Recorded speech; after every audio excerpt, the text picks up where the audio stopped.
Hello everyone, मैं प्रिया तिवारी आपकी जीए mentor एक बार फिर से आपका स्वागत करती हूँ आपके अपने YouTube channel text book banking पर।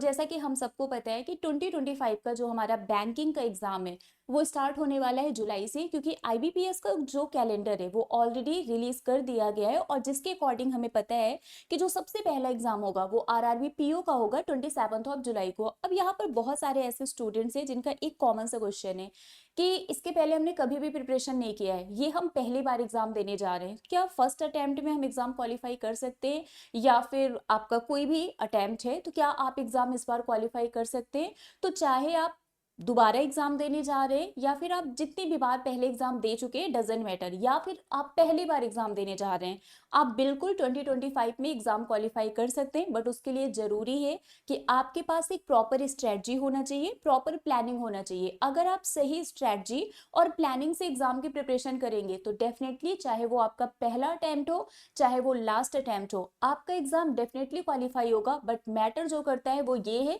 कि आप प्रिपरेशन कर कैसे रहे। ठीक है, तो आज के सेशन में हम आपसे यही डिस्कस करेंगे कि अगर आपका पहला अटेम्प्ट भी है तो कैसे आप आरआरबी का एग्जाम क्वालिफाई कर सकते हैं, चाहे वो आरआरबी पीओ हो या फिर वो आरआरबी क्लर्क है। ठीक है, चलिए आते हैं यहाँ पर। सेशन को स्टार्ट करने से पहले आपको बता दें ये मेरा टेलीग्राम ग्रुप है प्रिया मैम टेक्स्ट बुक, इसको आप लोग ज्वाइन कर लीजिएगा। मेरी जितनी भी क्लासेस होती हैं सभी क्लास की पीडीएफ, क्लास की लिंक, सारे अपडेट, नोटिफिकेशन सब कुछ यहाँ पर मिल जाता है। आपको कोई डाउट होता है तो वो भी आप मुझसे यहाँ पर पूछ सकते हैं और यहाँ पर क्विजेस भी कंडक्ट कराए जाते हैं। ठीक है, ओके।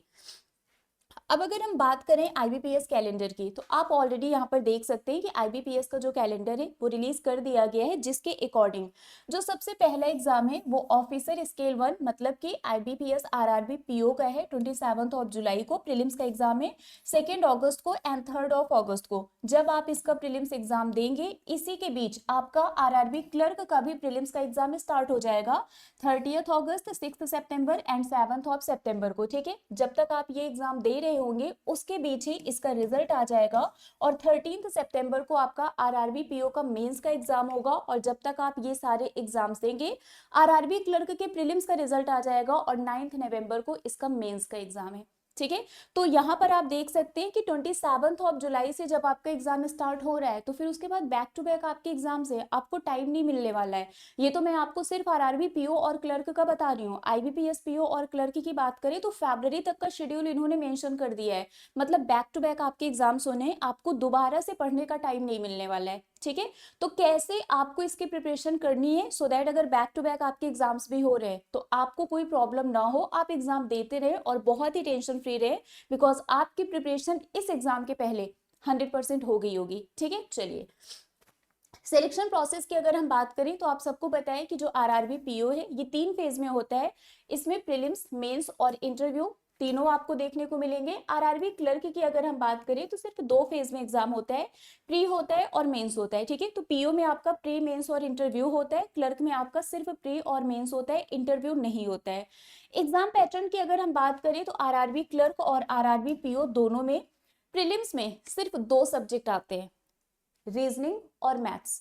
इंग्लिश नहीं आती है। यूजुअली आपने देखा है कि बैंक का जो भी एग्जाम होता है उसके प्रीलिम्स में 3 सब्जेक्ट आते हैं, इंग्लिश, मैथ्स और रीजनिंग, लेकिन आरआरबी के प्रीलिम्स में सिर्फ 2 सब्जेक्ट आता है, रीजनिंग आता है और मैथ्स आता है। ठीक है, रीजनिंग के 40 क्वेश्चन 40 मार्क्स के, टाइम मिलेगा 25 मिनट। मैथ्स के 40 क्वेश्चन 40 मार्क्स के, टाइम मिलेगा 20 मिनट। टोटल 80 क्वेश्चन 80 मार्क्स के और टाइम आपको मिलेगा 45 मिनट। मतलब 45 मिनट में आपको 80 क्वेश्चन करने हैं 80 मार्क्स के। समझ में आया, ये आपका एग्जाम पैटर्न हो गया प्री का। मेंस की अगर हम बात करें तो यहाँ पर आपको कुछ एक्स्ट्रा सब्जेक्ट्स मिल जाएंगे, लाइक रीजनिंग तो रहेगा 40 क्वेश्चन 50 मार्क्स के, टाइम मिलेगा 30 मिनट। जीए सिर्फ मेंस में आता है, प्री में बैंक के किसी भी प्रीलिम्स एग्जाम में जीए नहीं आता है, जीए मेंस में आता है। ठीक है, तो जीए होगा 40 क्वेश्चन 40 मार्क्स के, टाइम आपको मिलेगा 15 मिनट। मैथ्स होगा 40 क्वेश्चन 50 मार्क्स के, टाइम आपको मिलेगा 30 मिनट। यहाँ पर ध्यान देना, इंग्लिश और हिंदी ये आपके लिए ऑप्शनल होता है, मतलब जो हिंदी मीडियम स्टूडेंट है जिनको इंग्लिश नहीं आती है उनके लिए आरआरबी एक बेस्ट ऑप्शन है। अगर आपको लगता है कि मुझे इंग्लिश नहीं आती है और हम बैंक में जॉब नहीं कर सकते तो बहुत बड़ी गलतफहमी है। आरआरबी आपको अपॉर्चुनिटी दे रहा है कि अगर आपको इंग्लिश नहीं आती है तो भी आप बैंक में जॉब कर सकते हैं एज अ पीओ या फिर क्लर्क। यहाँ पर आपको इंग्लिश और हिंदी ऑप्शन में मिलेगा, मतलब आप चाहें तो इंग्लिश दे सकते हैं, आप चाहें तो हिंदी दे सकते हैं, दोनों नहीं देना है, दोनों में से कोई एक ही देना है। और जो भी आप सिलेक्ट करेंगे उसके 40 क्वेश्चन होंगे, 40 मार्क्स के, टाइम आपको मिलेगा 30 मिनट का, ठीक है। इसके बाद कंप्यूटर के 40 क्वेश्चंस होंगे, 20 मार्क्स के, टाइम आपको मिलेगा 15 मिनट का। टोटल 200 क्वेश्चंस होते हैं 200 मार्क्स के, और टाइम आपको मिलता है 2 आवर का। क्लियर है? तो प्रीलिम्स और मेंस का जो एग्जाम पैटर्न है वो मैंने आपको बता दिया, ठीक है। अब एग्जाम पैटर्न पता चल गया तो अब आपको पता है कि नेक्स्ट आपको क्या करना है। सबसे पहले हर एक सब्जेक्ट का जो सिलेबस है वो आपको समझना है, ठीक है।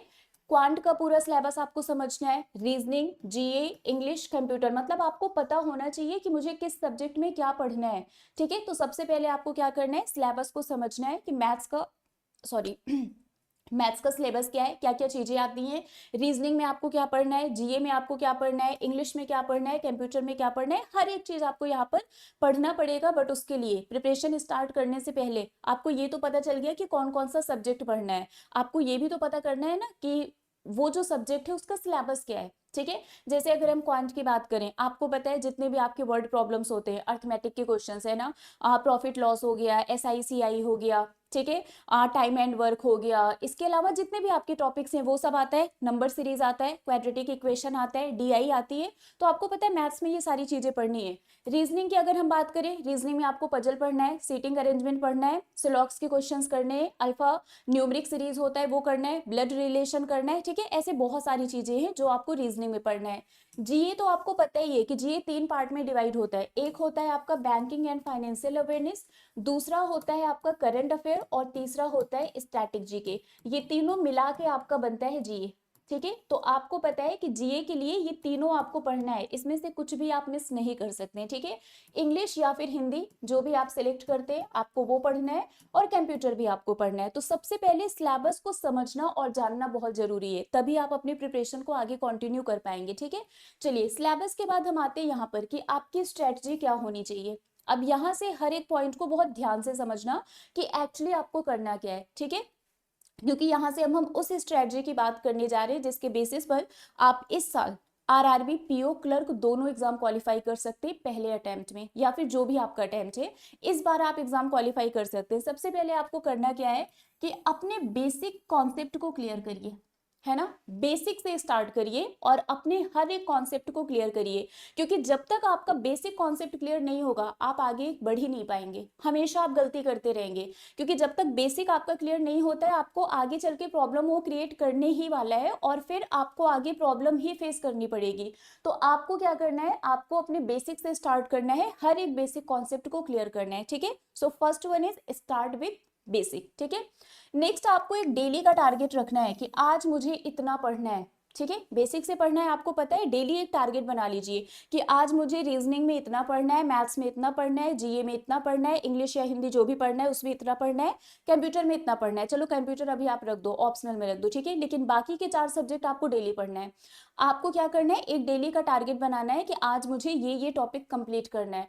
करंट अफेयर तो ऐसा सब्जेक्ट है जिसको आप मिस कर ही नहीं सकते, डेली करंट अफेयर आपको करना ही है, तो वो तो बैकअप में जाएगा ही नहीं। अगर आपने उसको बैकअप में रखा कि ये तो मेंस में आता है, प्री के बाद पढ़ लेंगे, तो बहुत बड़ी मिस्टेक आप करेंगे, क्योंकि जो सब्जेक्ट फिर आपको ज्यादा मार्क्स दिला सकता था वही आपके मार्क्स कम कराएगा, और वो मेंस में कब कहाँ से क्या पूछ लेते हैं पता नहीं चलता है। तो इट्स बेटर कि आप जीए को स्टार्टिंग से ही पढ़िए, ठीक है।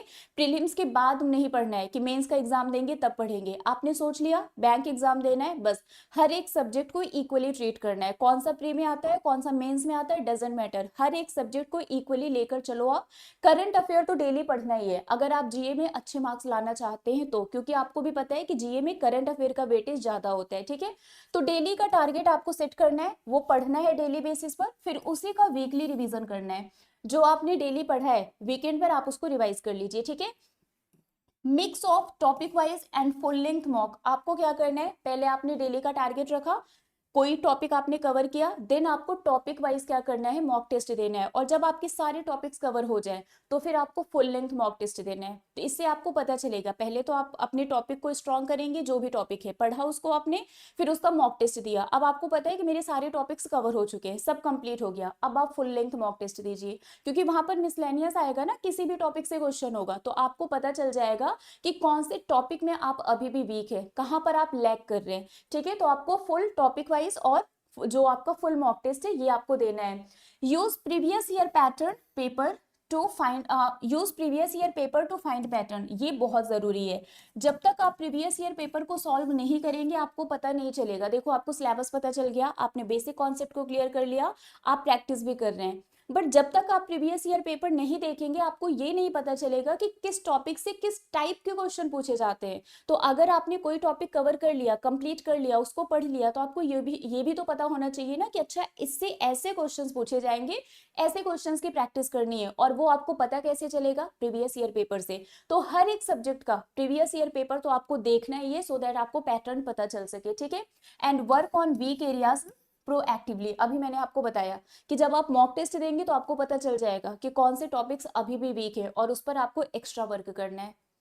समझ में आ रहा है ना, उस पर आपको क्या करना है, एक्स्ट्रा वर्क करना है। इसको करने के बाद आपको क्या करना है, टाइम मैनेजमेंट का प्लान बनाना है। देखो आपके पास 3 महीने का ही टाइम है, इससे ज्यादा टाइम आपके पास है नहीं।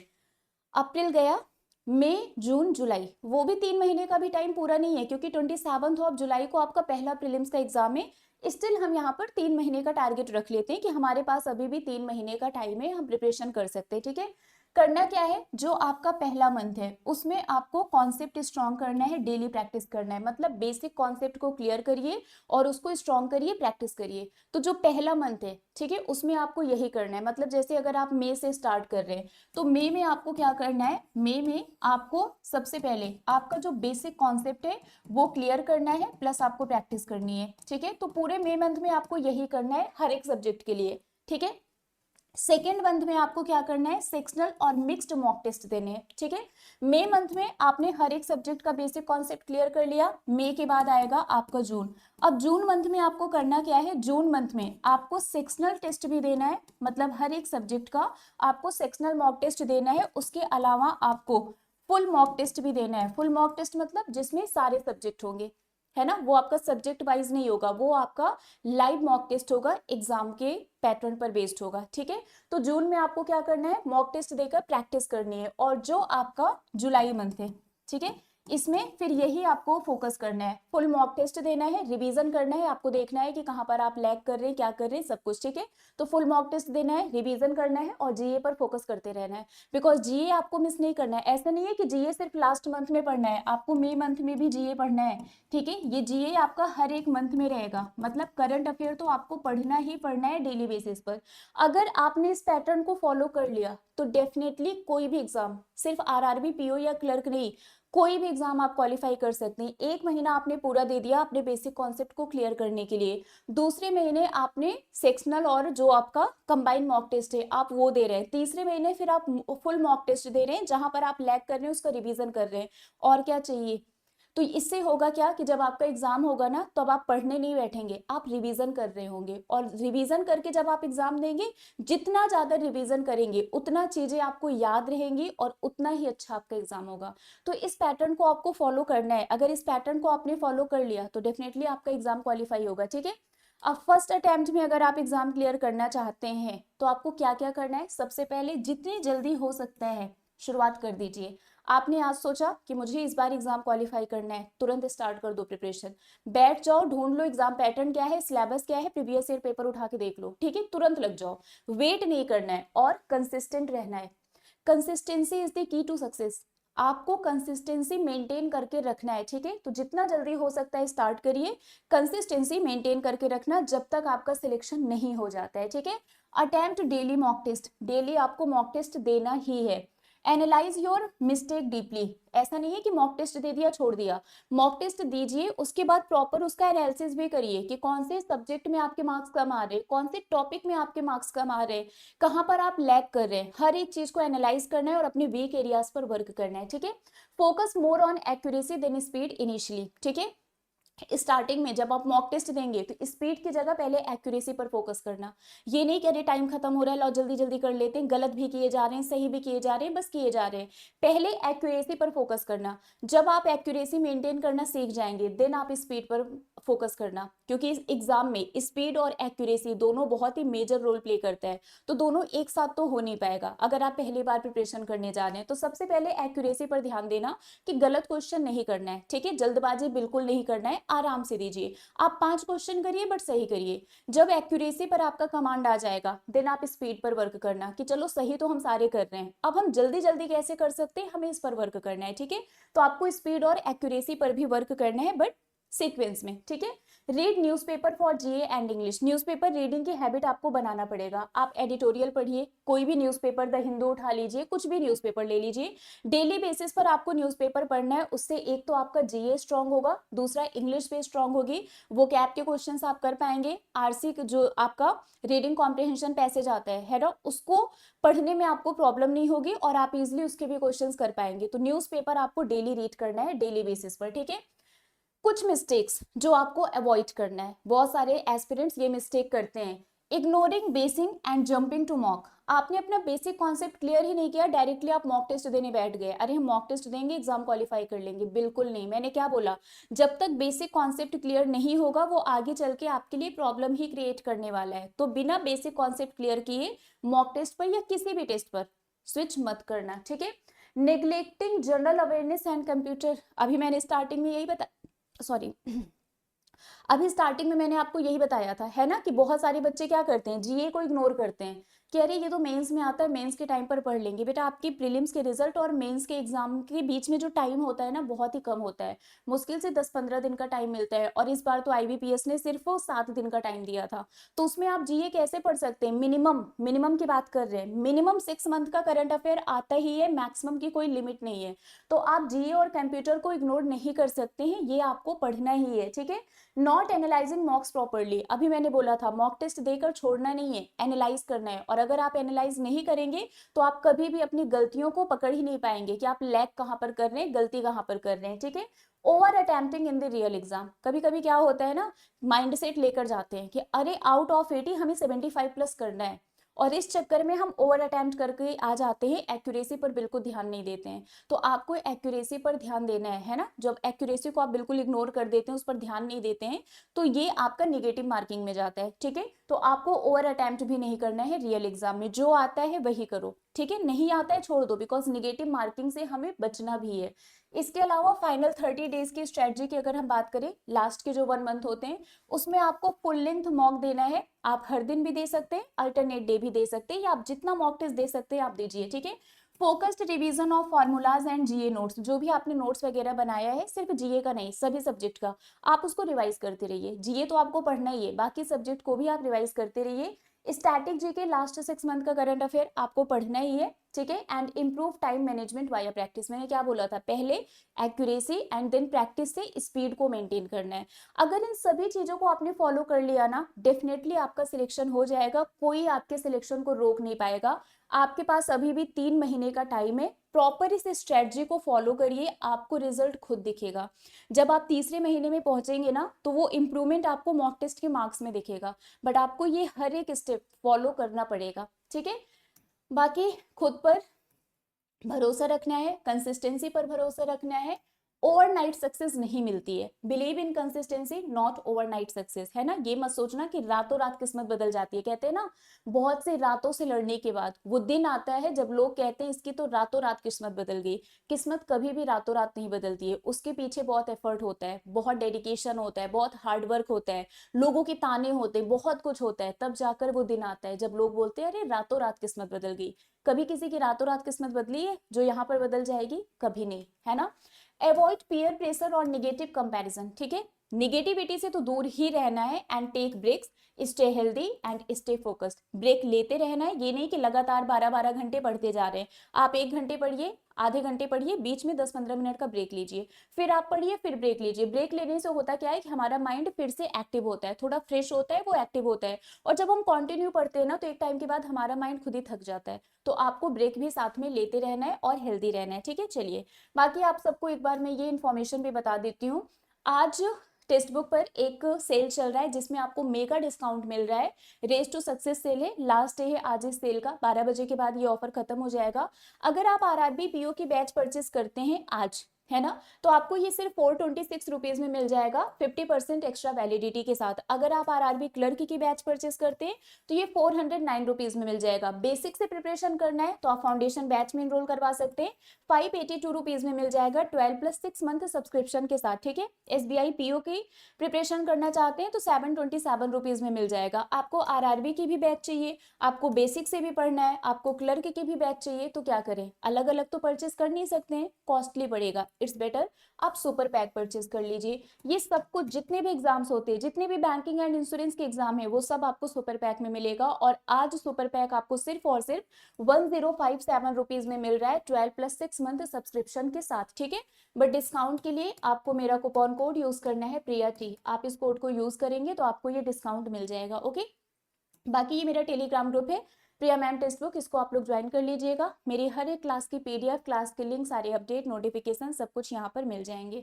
तो अभी के लिए फिलहाल बस इतना ही है। जानने से पहले आप लोग वीडियो को लाइक कर देना, कमेंट करके आप लोग बताना अगर आपको कोई भी डाउट है ना। और जिन लोगों ने अभी तक चैनल को सब्सक्राइब नहीं किया है, चैनल को सब्सक्राइब जरूर कर लेना, सो दैट हमारी जितनी भी क्लासेस वगैरह होती हैं सबका अपडेट नोटिफिकेशन आपको मिलता रहे, ओके। तो अभी के लिए फिलहाल बस इतना ही है, मिलेंगे आपसे ऐसे ही किसी और सेशन में। Till then bye bye guys, take care, thank you so much.